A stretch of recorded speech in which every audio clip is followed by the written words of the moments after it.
Hello, and welcome to Stasis Pod, the Transformers Robots in Disguise podcast.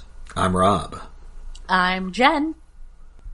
And I'm not on fire. I'm David. Nobody is on fire in this episode, and it's kind of a bummer. It is. It's kind of disappointing. I was going to say, who thought that was a design choice that needed to be made in the first place, but I guess the answer is Don Figueroa, wasn't it? Well, I think it actually might have been Pat Lee. Maybe it was Pat. Because I know if it was Pat Lee, it's like the one really good thing Pat Lee did. Because he didn't draw that book. It was Andrew Wildman, I believe, but I think Pat Lee designed The Fallen. Okay, and decided that what he needed to be was on fire. Yes. Just his defining characteristic. Now, I cannot confirm that it was not Alex Milne ghosting for Pat Lee. Yeah. This is true. That's possible. Well, we just have to look at how Gundamy the very first drawing is then. Yeah. Because he was kind of Gundamy back then. I mean, it's very much in the simultaneously falling backwards whilst reaching towards the camera pose. Yes. Yeah. Help, I'm off balance. I do appreciate that at this point that is the basis on which all, like, toys or new designs or whatever for the Fallen are judged is how on fire is he. So I guess by that regard, this one is a little low. It's a little shocking that he's not really on fire in Revenge of the Fallen either. No, but he's at least got like the, when he the black and teleports orange into fire. thing. Yeah, I mean, he's got like the infernal glow about him. And he's also Tony Todd, which gets you points. Also, what the hell is, like, I remember when that movie title was announced, and people were like, they can't possibly mean that The Fallen, and then they It's absolutely metaphorical, did but then, mean no, it is that dude. that The Fallen. Getting revenge even though you've never heard of him before. So yeah, this is Battlegrounds, Part 1, the first part of the exciting Season 1 finale. Aw, man. First aired September 5th, 2015, written by David McDermott, who's written multiple episodes of Transformers before. He wrote 4 episodes of Prime, and most recently wrote Hunting Season, the Robots in Disguise episode that introduced Drift and Fracture. Oh. And raised a lot of questions re-bounty hunting. Yes, those questions are not answered here.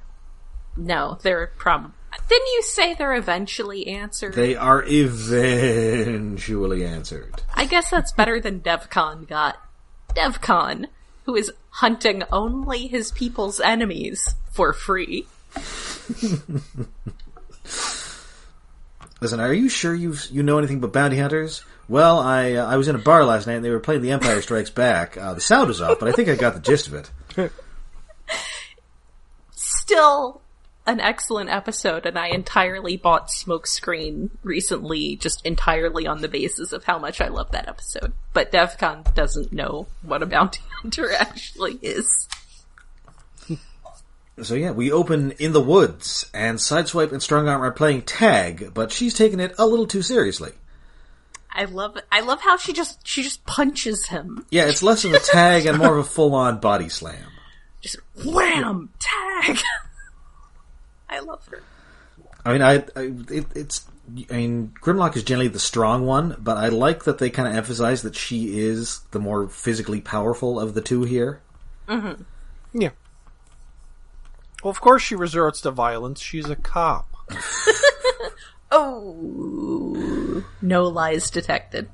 So in short order, of course, after she tells him not to run angry, they both get captured by Thunderhoof and Underbite.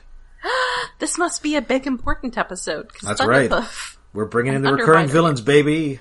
Yay! We're paying up for that Frank Stallone money.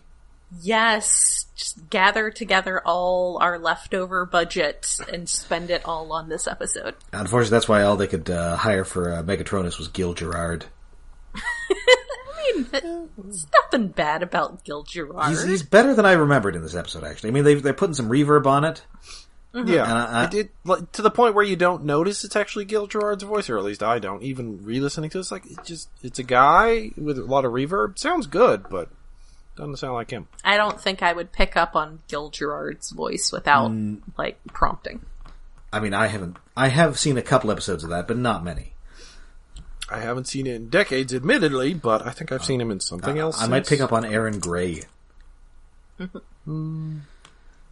Anyway, so he's caught by them, and then we cut to the realm of the Primes, where they're using Optimus Prime's best-known weakness against him: simulated humans. That's right. Yes. Because there's a human in the middle of a lava field, and there are a bunch of Decepticon drones hovering around him, so Prime shoots down the drones and uses them as stepping stones in the lava to rescue the human. He's got to. It doesn't matter that they're not real. Yes. And once more, Micronus is playing the Yoda here, I guess, because he's the little guy. How is he their fighty guy? Because he's criticizing Optimus's technique, leaving your flank open. How is he their fighty guy? He's tiny. He's so small. Judge me by my size, do you? Okay, fine. I guess he can be Yoda. He doesn't have any open flanks. He's so small. He has no flank. He's just a cranky little mecha Grogu. Yes. And he's like, yeah, you're not ready for the great evil to come. And then all of a sudden, it has begun. Oh, well, I guess you're gonna have to be ready. Well, too late.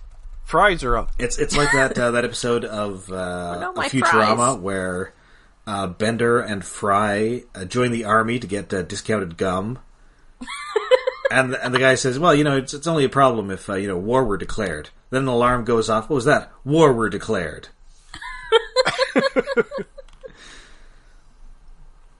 And of course, remember the gum that they're buying is Big Pink, the only gum with the real ham taste.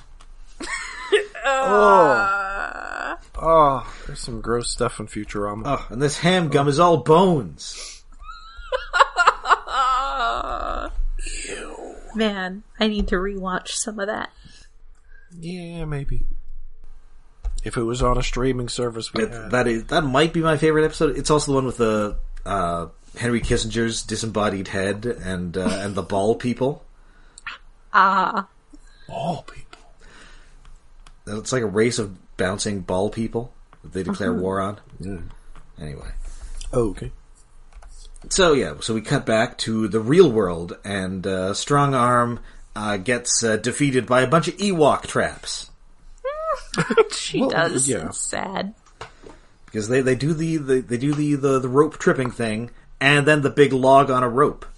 I guess now we are learning why Micronus is the fighty guy, because Minicons will kick your ass. Yes.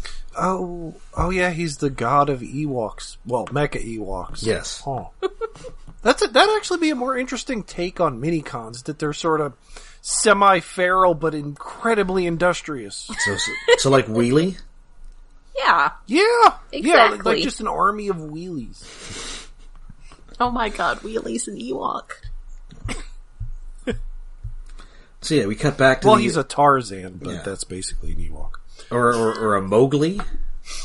Yeah, I guess he's more Mowgli. A Mowgli, if none of he gets animal friends, yeah. I guess he does in the comics. He certainly doesn't anywhere else. It's just, I guess he gets Grimlock, who's kind of an animal friend. But yeah, Grimlock, the Dinobots. Yeah, it's the Dinobots. They're animal companions. They don't really use their robot modes in that movie. No. Or through the vast majority of season 3, to be honest. No, I think they transform once in the movie to fight Unicron. Mm-hmm. Yeah. Well, I think when they fly out to kick his butt, yes. Maybe? Yes.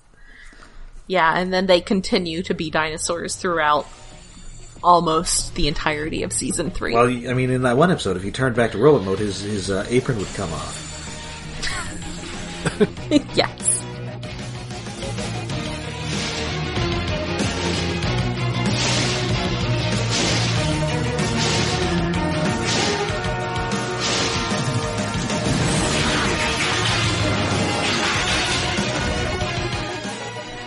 Anyway, so we're back at the scrapyard. The Autobots note that, Strongarm seems to have her transmission seems to have cut off very abruptly. She's probably been kidnapped.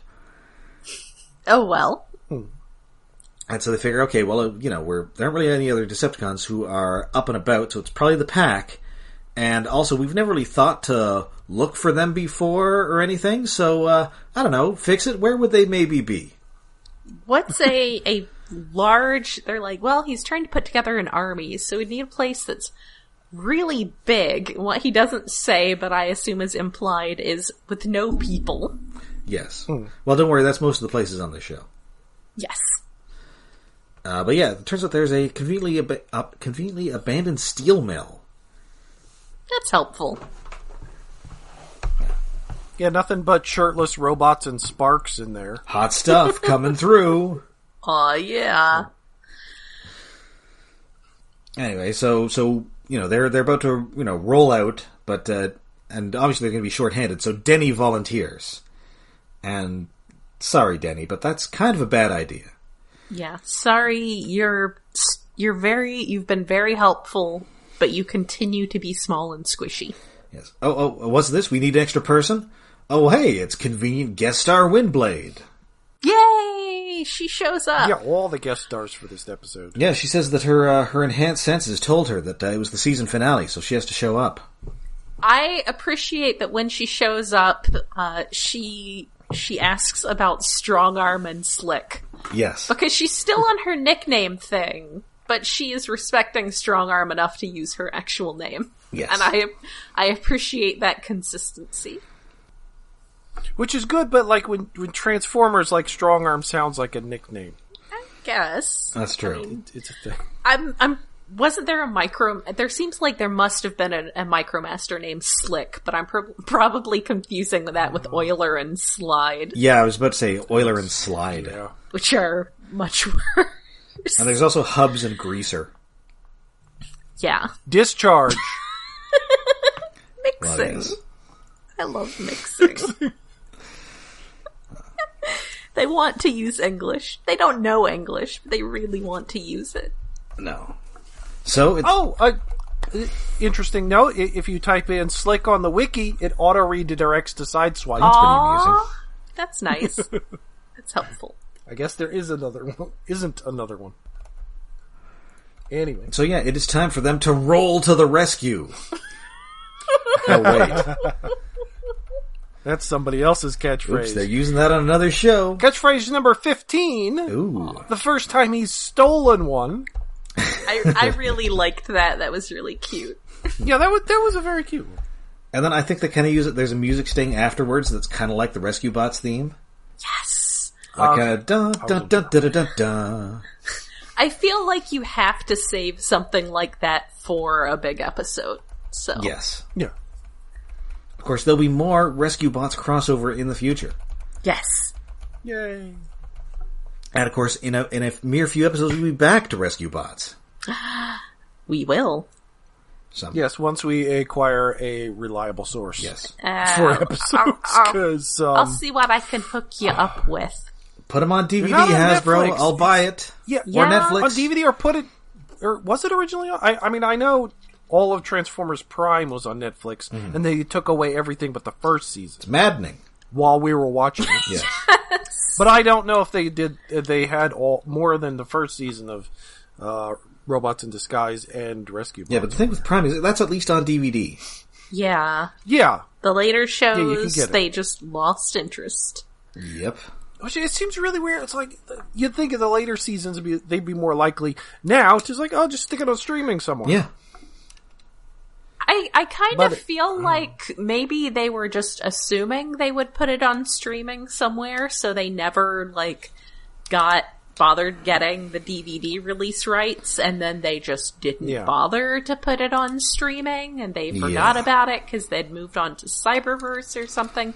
And as someone who is very archivally minded, this is extremely frustrating, and it makes me very unhappy. Yes. Yeah, it's especially weird because, we can get the Japanese seasons of G1 on DVD now without the funny dub, unfortunately. It's just subtitles. But we can get them! Unless you get them from Australia, like I did. Well, yeah.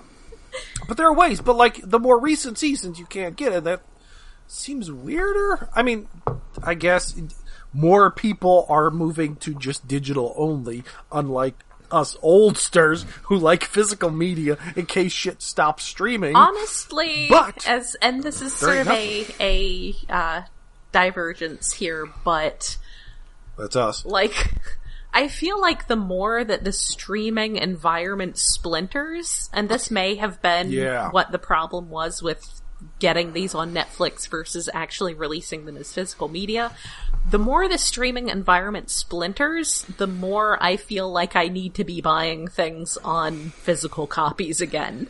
Yeah. Yeah, that's the thing, because, like, I have Netflix, I like Netflix, less and less shit is on Netflix, admittedly, but it's there, and it has stuff I watch. I mean, and you never know when some streaming service is going to go all Quibi on you. Well, you do, because honestly, like... Quibi was a dumb idea. No one thought Quibi was going to work out. Except and then really, really old people. Oh, Quibi, like, okay. Well, the thing is, nobody thought it was going to work except for people with millions of dollars. Except David Geffen. This is a digression within a digression, but Quibi, like, the first time I heard it, it's like the dumbest thing ever, because it boils down to old people with way too much money saw, people watch, like, little couple-minute videos on their phone. Oh, we could do that by charging them. There's a thing called YouTube, well, it's free. Also, a big part of it is they were thinking, people want, like, short-form content that they can watch on their commute. And then they launched it immediately before everything shut down. I mean, the timing didn't help. It was bad. But I don't think it hurt it that much. It was going to die anyway. Yeah, so, just all the different, like, I could see... I think all of, there's a lot of G1 stuff and, like, Unicron Trilogy stuff on Tubi, I think it's called. Oh, yes. Tubi's one of those things I keep meaning to sign up for, because you can't just watch it, you have to sign up for the damn thing. I have sign-ins to too many things. I don't want another one. At least it's free. Yeah. Yes. Yeah, that is a free one, and a lot of TVs have it built in. Pluto, I don't have to sign into shit. Yeah, I've lost like interest in Pluto. Well, yeah, I haven't watched Pluto in a while, because I would just, like, watch Galaxy Express really late at night or something. I got tired of the ads for their Newsmax channel. Oh dear. They have all of those. They have all of the, like, basically domestic terrorism news channels now, which is a little off-putting when you really just wanted to watch Captain Harlock at 4 a.m. Yeah. But yeah, so yes. Back to the episode, maybe. Getting further episodes is going to be a little tricky, and it may be harder for our viewers to watch along if they were doing that. Watching along is going to be a serious like. I will say that's definitely the sort of thing that I personally will feel no qualms about hosting torrents for, so... Yeah, they exist for some of the... I've found If you're not going to be using your rights to it, I feel no qualms about torrenting it. If you actually make that stuff legally available, I'll take it down. Yeah, we buy it, yeah. It's the same thing, well, like Tokusatsu, like... Almost, like, we were getting to the point, like, where almost every series was fan-subbed. Mm-hmm. But then, was it like Toei started putting up their own stuff on YouTube. Admittedly, not all subbed, some of it's just raw, but it's there! Mm-hmm. So people started taking their subs away. It's like, the job of putting it out there is done. We're torrenting it. Yes. It is standard operating procedure. Anyway, they're going to roll to the rescue. Yes. And so we cut now to this steel mill, and for once, Steeljaw is pleased with the competent job that his subjects have done. Yeah. And I'm not entirely sure how this is working. Is he the only one who can see Megatronus?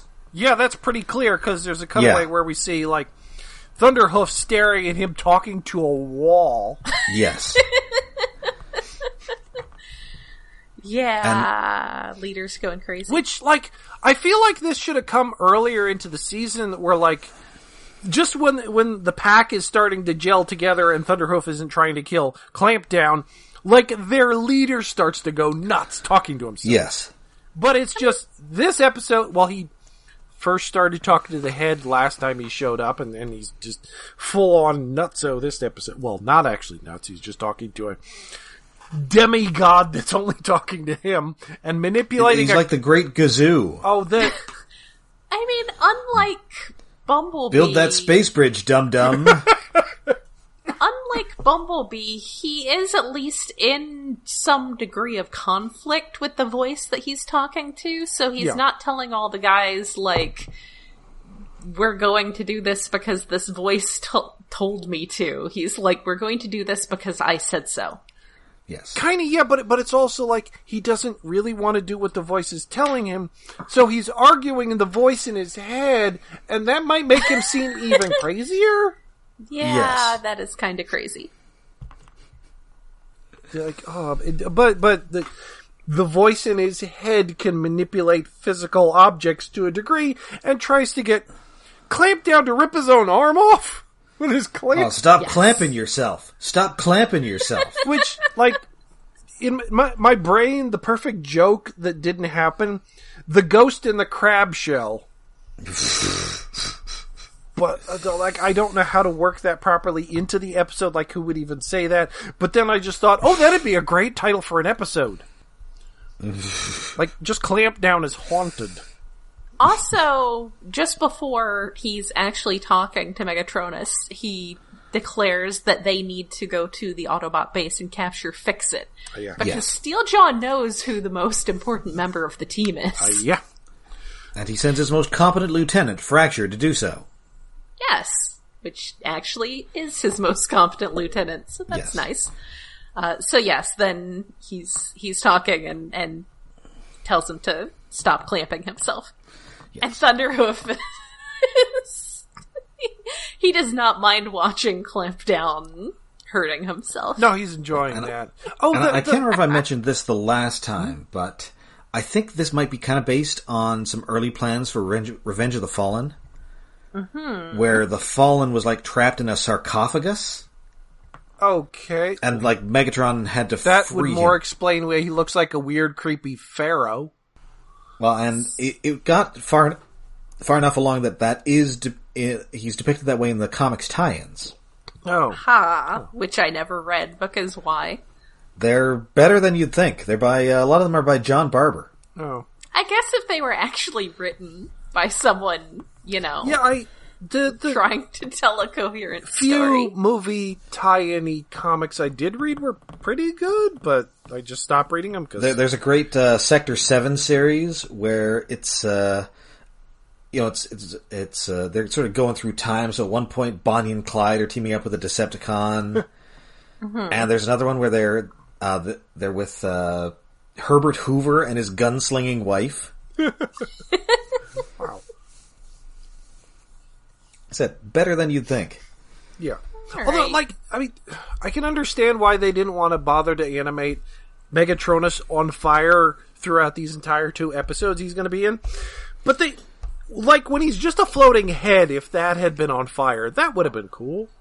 And he's also got kind of like a weird portcullis over his face. Yeah, I really like the mask. It looks like Judge Death. Yeah, the mask like is very cool, but it does mean, jumping ahead to the end of the episode here, when he takes it off, there is a very, oh no, he's sexy moment. Yeah, which is entirely spoiled by the first time we saw his floating head. Where he didn't have the mask. Well, see, that's the, I guess there's that. I was gonna say, that's the reveal. The reveal. It's like it's a reveal that he's actually an attractive like it should have been a fellow. reveal. Like it was a mistake that he didn't have the mask the first time, but you can't. It's really hard to go back and fix an animation error in 3D as opposed to 2D, because you have to reanimate the whole damn thing. Whereas 2D is just slap another layer on there. It's easy. It's done. I think it should have cut to Strong Arm and Sideswipe both in sync, going, "Oh no, he's hot." So yeah, he says, I'm going to need, a bunch. I'm trapped here in robot hell, and you need me, I need a big thing of metal to anchor me and dissipate the energy caused by my return to non-robot hell. And he's like, well, we're in a steel mill. You're in an abandoned steel mill. He's getting backsassed by the robot devil here. Or I guess the robot Judas, rather. I guess he's Judas? Yeah, because Unicron's robot Satan. Unicron's the robot devil, so he betrayed the Prime, so he's the robot Judas. Yeah. Judas-tron. No, but also yes. He's made out of 30 pieces of silver. No, that's just weird. And when they defeat him, his guts are going to go flying everywhere. Or he becomes a vampire. He becomes Dracula, as seen in the movie Dracula 2000. Although I shouldn't be doing the Dracula accent because he's played by Gerard Butler, so it's more like, I'm Dracula. Dracula accent, yeah. He's not. I don't think I've seen that since approximately the year 2001. It's real bad. I think. That title, that number in the title is telling you should not. It's like a best before date. Do not watch the movie after the year 2000. Yes. It will no longer make sense to have vitamin C in a movie. Oh man, I forgot she existed. I mean, I'm not a big pop music person and never have been, but I forgot she existed. So now, and we've got more Revenge of the Fallen vibes, because we now cut to Prime standing before the Primes, which is much like that Shia LaBeouf dream sequence. Except Optimus Prime's not carrying around a sock full of Matrix. Oh my god, that movie was so bad. It was so bad. Anyway, the guy in the middle has very strong Vector Prime vibes, and I kind of want to dig that toy out. Apparently that is supposed to be Vector Prime. Oh. Okay, good, because his chest shape and his helmet, not his shoulders so much, but very much his chest and his helmet are they're very silhouetted, but he's very Vector Prime shaped. Yeah, they're all gray with glowy chest. Most of them are boring designs, except for the guy way on the right who's just like in a different art style. He's got weird shoulder pads and scrawny little arms. And he is unfortunately not voiced by Richard Newman, but by Troy Baker, doing double duty as Steeljaw here. Not bad. No, he's doing fine. So they're all, listen, you know, it sucks that you're not ready, because I'll give you all a portion of our power. So, try not to die. Because apparently he needed to be sufficiently able to guard his flank in order to receive their power, and now he's not sufficiently trained, so they're concerned that it's going to kill him. Well, okay. Yeah, well, it's a good thing you're not sufficiently trained, because now you have an entirely new body that you've never practiced in. Yay, good job. Because, he gets this energy and he becomes, huge and gigantic. He's swole. He gets swole. He is thick with 2 C's. He goes on the protein. Oh Lord, he coming. Yeah. Well, no, he's not as Lord, he coming as, the last design, where he was just like a flying brick from the end of Prime. Yeah, the one at the end of Prime was... He's like that, sort of slimmed down colossal. And toned down a bit, but he's got massive shoulders and giant boots. Yeah. Yes. He's definitely... Yeah, there's not so much in the middle of him, but on the outside, he's got a lot of ornamentation. Yeah. Yes. Anyway, so Windblade, she gets to the steel mill first and just gets straight up knocked out by a flying girder. Yeah, good job, mission from Primus. Don't you have super senses, the kind of senses that might tell you that a giant gym bro has just hucked a girder at you? Yeah, a dog threw this at you and you didn't see it coming.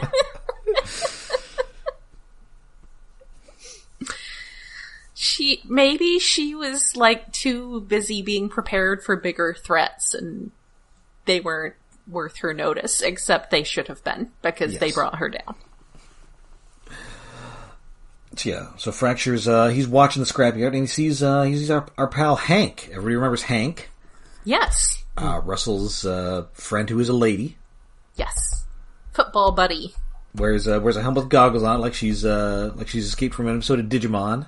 Yes. Oh, man. Yeah, that's some Digimon vibes. Anyways, so it turns out she has a spare Bronco Kowalski rookie card. We have mentioned Bronco Kowalski a couple of times on the show because it's a fun name. Yeah. Yes. Apparently a fictional football player. The Poughkeepsie pile driver. Yes.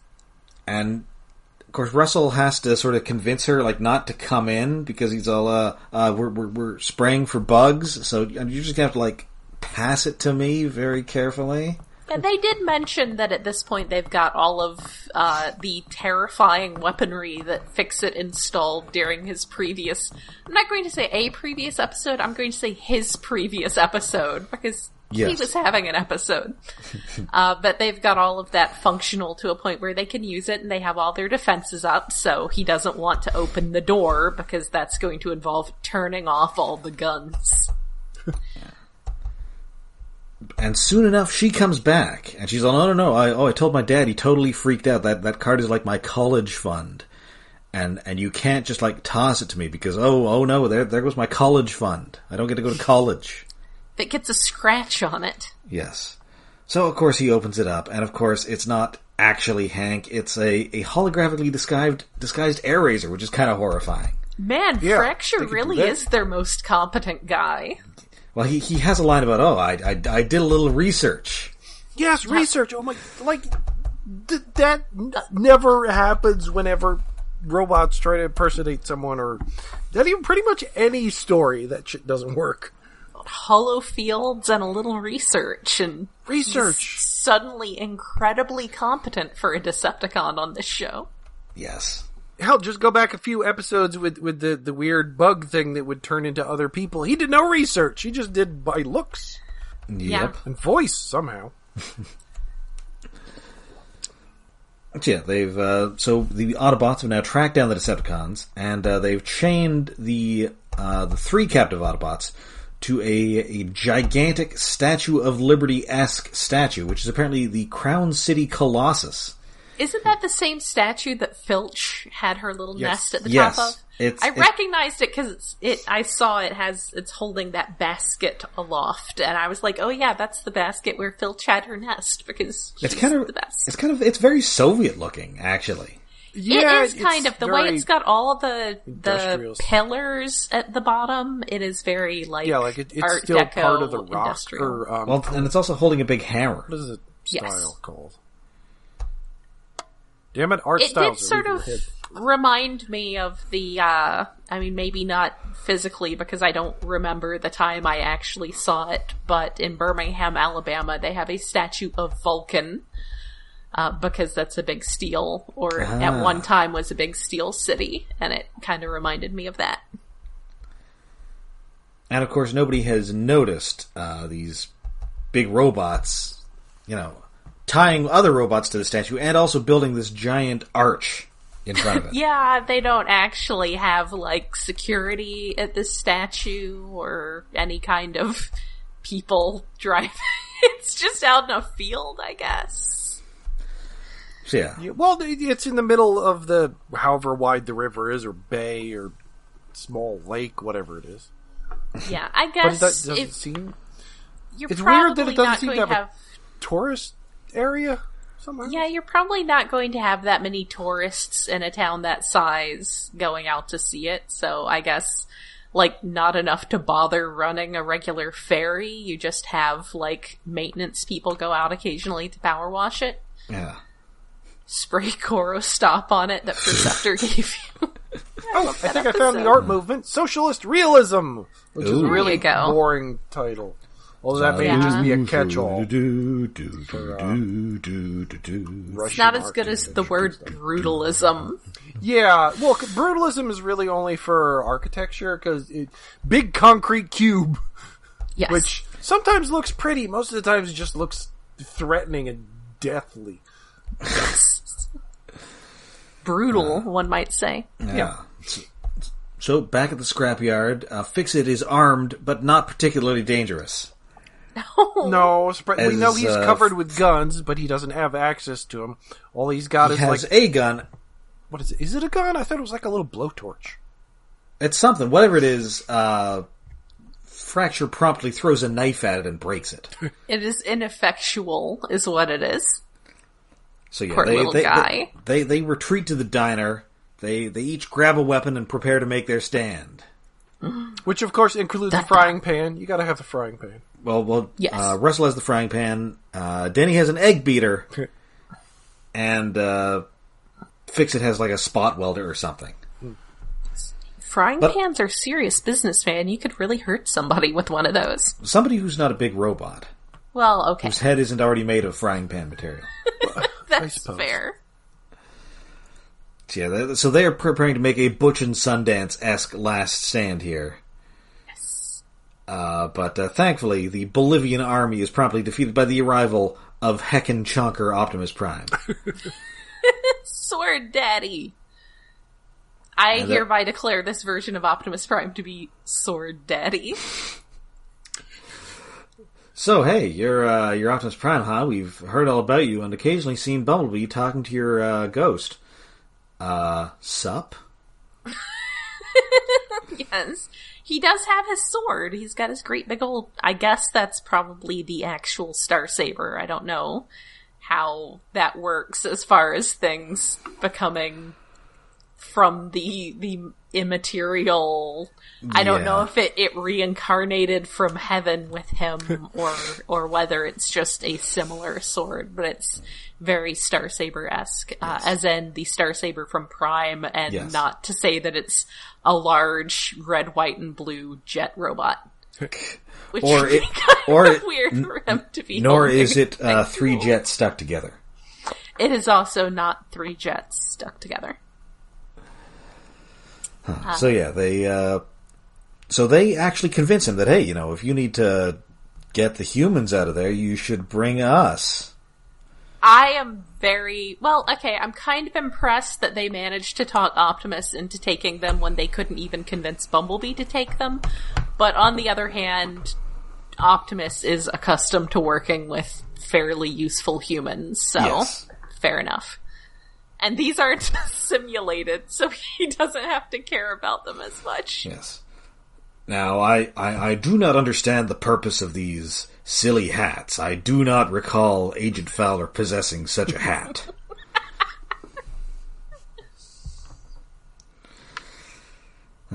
So yeah, we're back at the statue. The Megatronus is all, hey, get me out of robot hell here. And Steel just starts backsassing him here. He calls him an other-dimensional blowhard.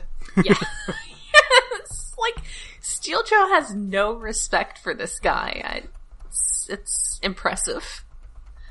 Like, generally, if some demonic guy starts talking to you, you don't just backtalk him.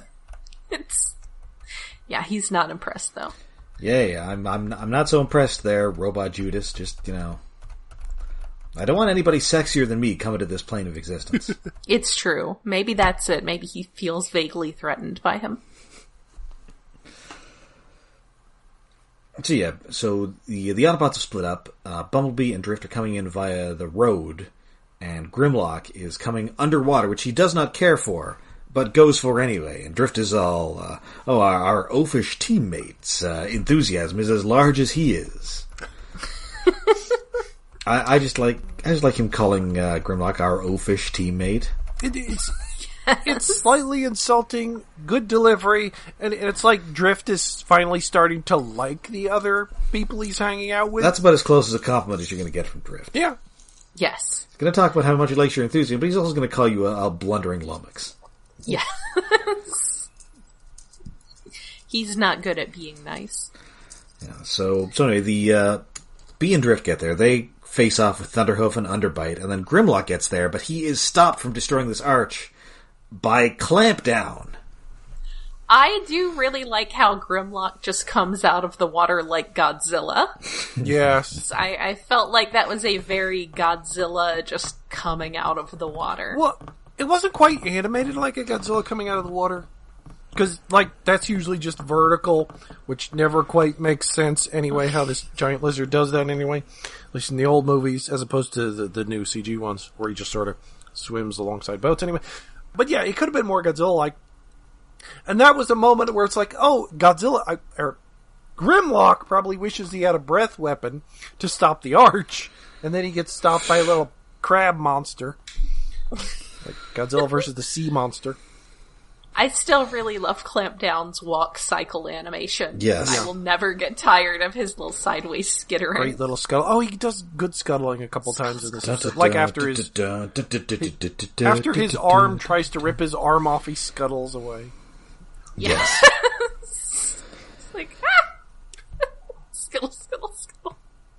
And the action scenes in this are really kinetic. Oh yeah, that's a Yes. thing. Like, the like Thunderhoof fighting against Bumblebee, it's like really fast paced and really good. And there's a very cool, like Michael Bay-esque in the best sense of the word scene where Prime is sort of flying in. Mm-hmm. And it's a very nice tableau. And all this crazy action stuff is happening, and then we cut to Denny, who's looking for the right silly hat to wear as part of his disguise. Yeah. I think that what little fight we get in this episode might be better because there's so little time. So you just got to do quick cuts. Mm-hmm. Mm-hmm. Which works pretty good. And then, but it is now too late. Prime blows up this arch, but Megatronus is already through, and Megatronus stands triumphant. Oh no, he's sexy! And he takes off the mask, and he's a real looker. Yeah. And it is a pretty cool design. I like the full Megatronus design. Yeah, it's not. I don't know if it's Megatronus enough because Megatronus, I just think of the fall and he's not on fire. But other than that, it's a really good design. Yeah, it's true that he's insufficiently on fire. He's got a very purple energy to him. If he was purple fire, that'd be fine. That would be acceptable. That would be adequate. Or, actually, the portal he comes in, since they had to build a weird one to drag him out of robot hell or whatever, it'd be nice if it was a different color instead of green like he usually is. Like, if that had been red on fire, that would have also been acceptable. The point is, as the Fallen, he is insufficiently on fire. Yeah. But I guess did they even call him that, or is it just that we know that Megatronus is the Fallen? Yeah, it's just because I think they just call him Megatronus. So it's our own expectations that are ruining this design to a degree. Well, and they're probably going to. I mean, they call him the first Decepticon. Yeah, and we know that, and they're probably going to explain his origin in the next episode. Probably, I don't remember. Presumably, maybe we'll see. I forget. Actually, I do remember a pretty hilarious bit that we will get to then. So when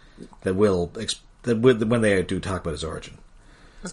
So, I think this is a pretty good first part of a two-parter. This whole bringing the first Decepticon to Earth plot is a little half-baked, because this is mostly the first we've seen of it. Yeah. Not that I would want this to be 3 episodes, because the middle episode of those is usually bad. But if there had been a little bit more lead-up in previous episodes... Yes. That would have helped. It does feel like, how many episodes did we even get of Steeljaw talking to him before this? Just one. Maybe one just one. I feel like this is something that really could have been brought in, if not Steeljaw's first episode, his second episode. Maybe, I don't know if that early, but some point earlier. After he started forming the pack. Right. Yes. He had this sub-thing going on of somebody talking to him. And you could have even done he's talking to somebody and you think it's going to be another Decepticon, and Thunderhoof walks around the corner to see him and there's nobody there. Hey, ayo, who you talking to? Yeah, comedy of it. So it's a good big cliffhangery ending for the episode. Yeah, I think it could have been seeded through the season better, but I don't think it would have made a good 3-parter. I think 2 parts is good. We just could have stood more leading up to... We could have stood more meta plot to get us here. A little, well, Prime did that better to a degree in leading up more to, oh shit, Unicron? It was just, oh shit, Unicron already? Megatronus feels... Well, he's weirdly big, but not at the same time. It was he's the first Decepticon. Oh, that means something. Wait, what does that mean? Well, I'm pretty sure he's the only really cosmic level threat they face on the show. Yeah. I think the rest of the time it's just Decepticons, as opposed to Robot Judas. Yeah, again, that'll be a slight dip down, but it's not as big of a dip down as going from Unicron to, Dark Energon, which is just Unicron's blood, Going from Unicron to Silas. Yeah. As much as I really like Silas. And all that mech stuff, but it's a weird step down. Yeah.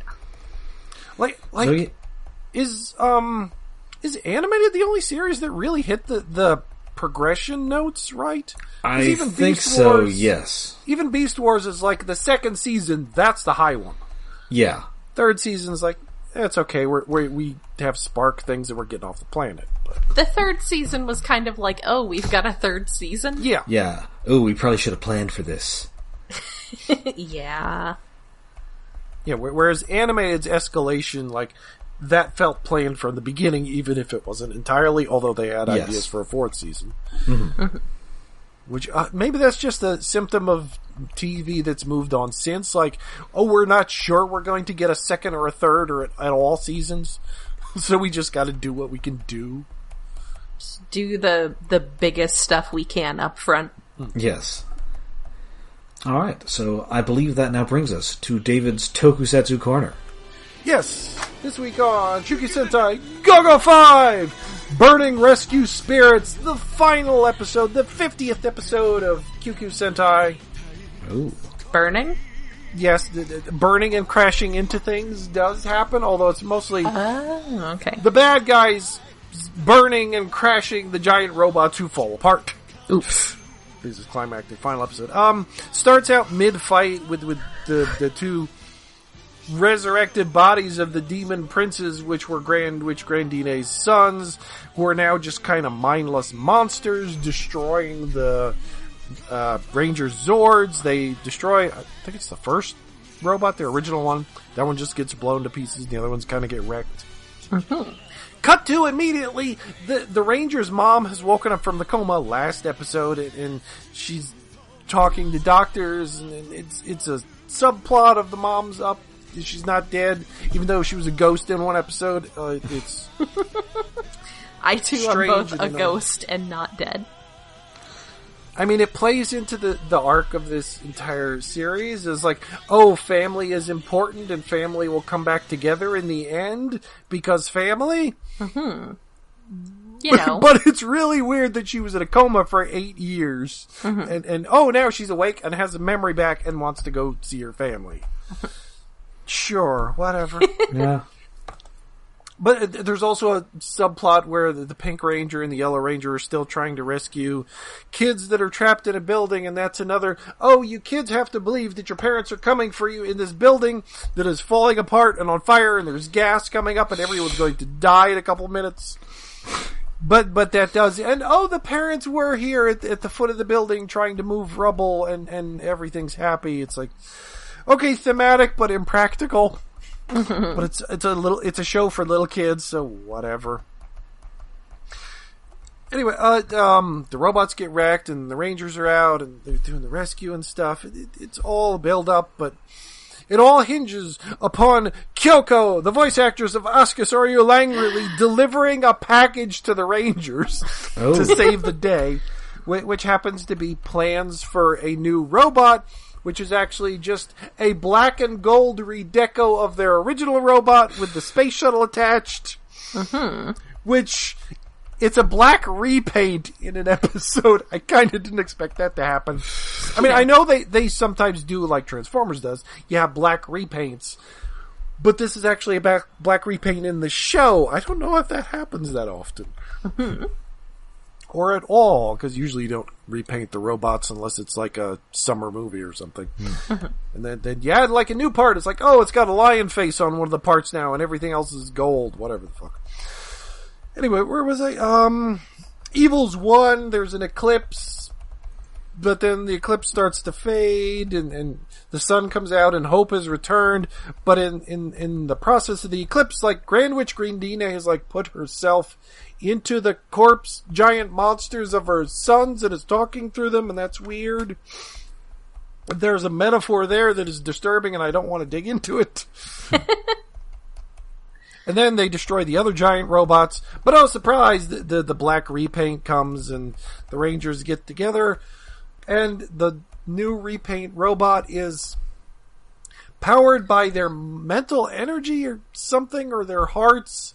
They have a cord coming from their neck, and they just shouting and burning and crashing their swords into the monsters, and they win? Yeah, that's how anime works, except although also again, Toku. Coming back to the thematic, it's like it's powered by their feelings, and they're believing in their mother who believed in them because they believed she was alive and she is alive, and it's a belief spiral that somehow superpowers them because family love. This is extremely Japanese, and I mean that in the kindest way possible. I was going to say, I think that's how a couple of Fast and the Furious movies end. Does everybody then go for an ice cold Corona? No, in the ending credits, which is always like the family going on a picnic, but it's just the kids, not the mom. Now that the mom's there, she bakes them, makes them a little box lunch, and then they all take that to their jobs, because once everything is saved, they go back to their old jobs as firemen and nurses and cops and stuff. But then now they have a box lunch from mom, which seems weird and reductive, but whatever, happy family. Aww. Anyway, they defeat the bad guys, they're alive. Oh, for a little bit there's a fake out where they think Mondo, their dad, died because their base where they had all their robots was in the bay, and there was a giant tidal wave that washed it and sank it. Ooh. And they thought, oh no, Dad's dead. But again, Asuka comes to the rescue, driving up in a van with him. It's like, yeah, I got him. And your mom! Somehow she got here from Brazil overnight. You know. I think she was supposed to be... She was somewhere foreign. I think it was Brazil or something or other. Or they didn't even mention it. But it was like well, no, I guess Brazil isn't really that far from Japan, but still, that's a long flight to take while giant robots and monsters are destroying Tokyo. Yeah, we're going to redirect you to, Kyoto or something. Yeah. What I forget? Oh, Grand Witch Grandine fades away after her son's bodies are destroyed. And, the little fly butler, well, he's not little, he's like 6 feet tall, but he's not a giant monster. Like, when the suns are exploding because they've been killed by the giant sword and crashing into everything, love energy. Like, he just goes flying into a building and leaves a hole in it. Uh-huh. I guess he's dead too, to clean up everything, but like, his death is pure comedy. Everyone either has to become good guys or die. That's how villains work. Usually, Victory taught me that. Usually, yes, but sometimes they're still, like, kind of evil, but, like, some of the other villains aren't evil, they're good now, and they just drag along their kind of still asshole friend, as happens in Ryu Soldier. That was an odd ending. Anyway, the end of the show, happy ending, everything's cleared up. Yay! It's good. This is the third Sentai series I have seen from beginning to end. Ooh. And I'm not sure how to rate it. Compared to the others, because the other ones I've seen is Ryu Soldier, which a lot of people say wasn't good, but I kind of liked it. Although, admittedly, a lot of the things I saw people complaining about is like, oh, it's too much like previous shows. It's like, well, I haven't seen that many previous shows. It was fun to me. Although, admittedly, there were quite a few characters who were underwritten. Like, half the Rangers didn't get shit to do for half the season. Mm-hmm. Which does seem to be a more common thing these days. Like, you focus on the Red Ranger and then the 6th Ranger, and the other ones are lucky to get any business.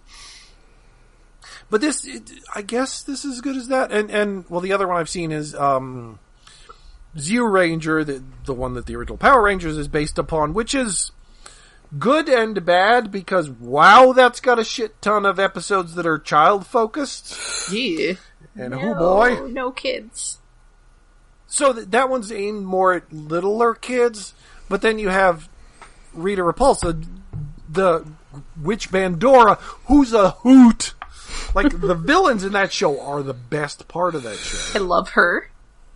Yeah, she has her own theme song. She sings with her goons. It's great. Oh, and she hates children until the very end when she likes Goldar and Scorpina's child. Yeah. She's basically a grandma. Well, yeah, she's basically a grandma at that point. It's like, oh, I hate all children except for this one. I like this little asshole. Except for mine. Yeah, well, the entire thing in Japan, the reason she's angry is her son died because of dinosaurs. Like, so she ends hating dinosaurs and children.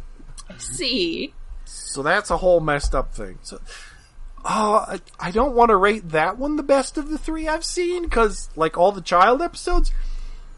But the highs in that episode, mostly Bandora, the witch, are really high. I guess they're all about the same. Like, they all have their pluses and minuses. This one, the Q Ranger Go-Go 5 is... Well, it's got the family bonding arc, which is a good idea, but that limits story as far as I could tell, because like they're all related. You don't have as much conflict between the Rangers. Mm-hmm. You can't have a love triangle, and you can't just have as much conflict. So that limits it a bit. And contrasting against the bad guys, who are also family, almost works. But the bad guys, they like each other, kind of, but they're also competing with each other, and they want to destroy the world. Other than that, they don't really have personalities. Other than that, they're fine. Yes. Well, other than that, they're bland and nothing. They're just a family who want to destroy the world. They don't have hobbies. I like villains that have hobbies. So out of the three I've seen, they're all okay. I need to watch better ones. Which is the thing, I gotta figure out which one I'm doing next. Okay. Because that's the end of that. Alright, so I believe that does it for this week. We'll be back, of course. That does it for my throat. Yes. You sound like Super Dave Osborne over here. Oh no. Oh no, Super Dave. The late Bob Einstein. Aw, that's Einstein. right. Albert Brooks' brother, believe it or not. So yeah. Wait, Albert Brooks is an Einstein? Albert Brooks' real name is Albert Einstein. And he was like, let's maybe... I see why he changed his name. Yes. So yeah, that does it for this week. We'll be back, of course, next week with the exciting conclusion to Battlegrounds. I'm pretty excited. Yes. Until then, of course, we are all over the internet. We are on Twitter, we're on Facebook, and we have a Patreon. Yes, we are hosted on iaconunderground.net, where we have a Patreon set up to help with our hosting and other expenses. That is patreon.com/iaconunderground. And every month we do a special episode for the far-flung future of 2021. We are going to be watching Johnny Mnemonic this month. That's right. So hack into your own brain and... follow the dolphin into the data. That's right. Extort money from the Megacorps and pay us $1 a month to access not only that episode, but all of our previous episodes. It's a lot of episodes. Bunch of weird old cartoons, bunch of Marvel movies, an excessively long episode on Transformers the movie. Yes. 2 episodes. Yes. I had to split it. It was so long. That's right. We wouldn't shut up. We managed to talk about Transformers the movie for twice the runtime of Transformers the movie. And without any of us having seen it. We were doing it all from memory. Yeah, to varying degrees. Like, Jen, I think you'd seen it that year, but I hadn't seen it a couple years. Rob, I think it had been at least a year for you. Maybe several years. It is seared into my memory. Oh, yeah. Yeah. So until then, I'm Rob. I'm Jen. And I'm Horse. Oh, I need tea. I'm David. Go make some tea. Oh, I gotta go make